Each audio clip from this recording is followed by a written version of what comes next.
10:30 बज चुके। देख रहे हैं आप आज तक। मैं आपके साथ आशुतोष चतुर्वेदी। और देखिए, आज इजराइल हमारा जंग का 14वां दिन है और लगातार ये युद्ध बढ़ रहा है। लेकिन इसी बीच एक बड़ी खबर आप सभी को अपडेट कर दे। सबसे पहले इजरायली रक्षा मंत्री का बयान आया है फिर सैनिकों को लेकर कि आप जंग की तैयारी रखिए, आप अपनी ट्रेनिंग जारी रखिए, आदेश का इंतजार करिए। मतलब संदेश और संकेत साफ है कि कभी भी आपको आदेश दिया जा सकता है जमीनी हमले के लिए, जमीनी अटैक के लिए। तो ये युद्ध लगातार बढ़ रहा है। इजराइल के रक्षा मंत्री का ये बड़ा बयान है। और ये जो तस्वीर देख रहे हैं, Israeli prime minister Benjamin Netanyahu की तस्वीर है, जहां इजरायली फोर्स के साथ उन्होंने मुलाकात की और गाजा बॉर्डर पर उन्होंने मुलाकात की है। संकेत इसके भी साफ है। सैनिकों को आदेश का इंतजार, ट्रेनिंग जारी रखिए, जल्द आदेश मिलेगा। रक्षा मंत्री इजराइल का ये स्टेटमेंट बहुत कुछ कहता है।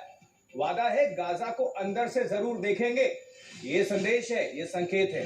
यानी कि जो संकल्प लिया है इजराइल ने, ये अब छेड़ा है तो छोड़ेंगे नहीं, उसी के तर्ज पर आगे बढ़ते हुए।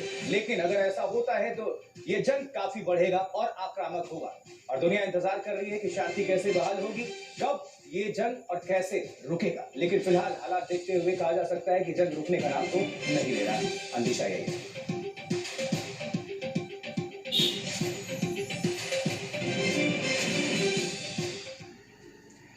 जी हाँ, तो इजराइल हमास युद्ध के आज 14 दिन हो चुके हैं, 14वां दिन है। और अस्पताल के बाद गाजा में एक चर्च पर आपको बताते हुए हमले में युद्ध के और भड़कने की आशंका है। और इसी बीच इस युद्ध को लेकर पाकिस्तान में भी बेचैनी बढ़ रही है। धर्म के नाम पर उसके नेता, अभिनेता और आपको बता दें खिलाड़ी भी फलस्तीन के समर्थन में खड़े हो गए हैं, जबकि आतंकवादी भी सड़कों पर मार्च निकाल रहे हैं। अब देखिए जरा, आपको हम बताएं कि पाकिस्तान की सड़क पर हमास पर हमले के बाद से रैलियों का दौर चल रहा है। और चौंकाने वाली बात क्या है? चौंकाने वाली बात यह है कि फलस्तीनियों का लहू बहाने का गुनहगार भी पाकिस्तान ही है। आपको दिखाते हैं स्पेशल रिपोर्ट, देखिए और समझिए।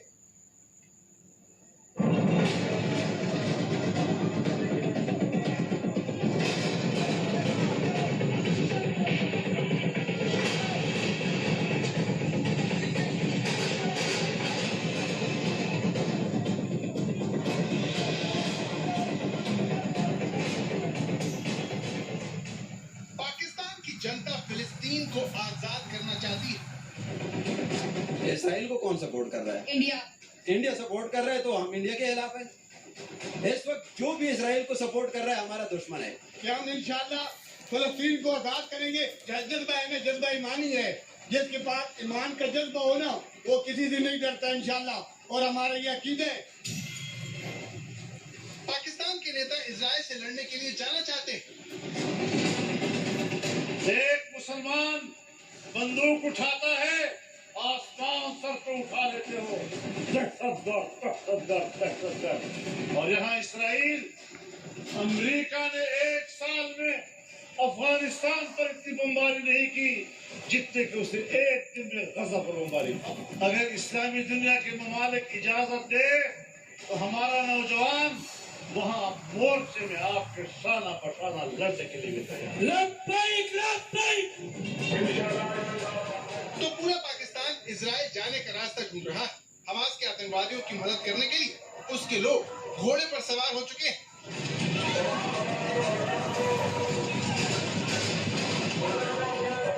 ताकि इजराइल के खिलाफ हमास कमजोर न पड़ जाए। हालांकि घोड़े से ये लोग पाकिस्तान से इजराइल तक कब और कैसे पहुंचेंगे, ये अपने आप में बड़ा सवाल। लेकिन हमास के नाम पर पाकिस्तान सब कुछ जायज। इसमें इजराइल का झंडा खाना तक शामिल है।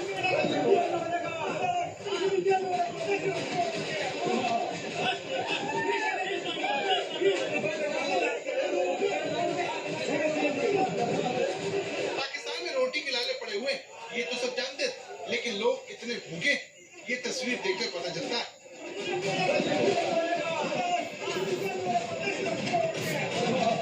हमास के लोग भी ये देखकर दंग रह गए होंगे कि कोई क्या उनके समर्थन में ऐसा भी कर सकता है। लेकिन पाकिस्तान तो पाकिस्तान है। आतंकवादियों की मदद के लिए वो कुछ भी कर सकता है। वहाँ के लोग इजराइल का झंडा भी खा सकते हैं, तो गुस्से में उसका झंडा जला भी सकते हैं। अब इसे इजराइल की ताबड़तोड़ कार्रवाई कहिए, इजराइल से कट्टर दुश्मनी या मुस्लिम उम्मा के नेता होने की जिम्मेदार, पाकिस्तान हद से गुजर जाने को तैयार।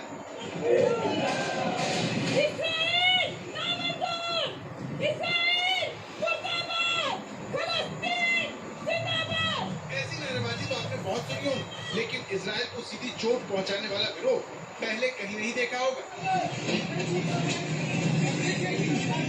आप ये देखकर हैरान होंगे कि इजराइल का विरोध कोका कोला की बोतलों जमीन पर पटक कर या नाली में डालकर कैसे हो सकता है, लेकिन हमास के समर्थन में अंधी पाकिस्तानी जनता इससे क्या फर्क पड़ता है।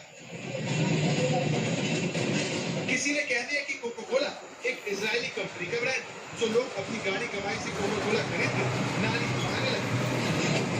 जनता ही क्यों बिलावल भुट्टो जैसे नेताओं ने इस मुद्दे को भुनाने के लिए रैली में इसका इस्तेमाल कर डाला। तो बिलावल भुट्टो कहते हैं कि वो फिलिस्तीन के साथ उनकी सरकार, मंत्री और प्रधानमंत्री सब फिलिस्तीन के नुमाइंदे। पाकिस्तान की सेना ये तो नहीं कहती, लेकिन फिलिस्तीन का भरपूर समर्थन करती है।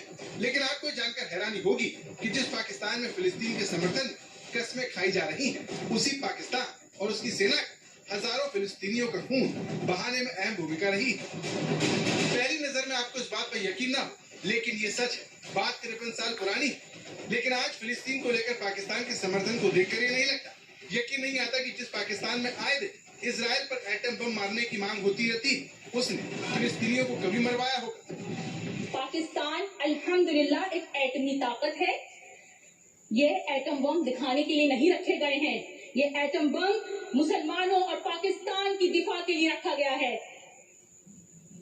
हम वजीर आजम से मुतालबा करते हैं कि इसराइल को वाज़ेह पैगाम दें कि फलस्तीन पर जुल्म सितम को खत्म करके अपना कब्जा खत्म करें, वरना हम इसराइल को दुनिया के नक्शे से मिटा देंगे। मोहम्मद रिजवान ने श्रीलंका के मैच को गाजा को समर्पित किया।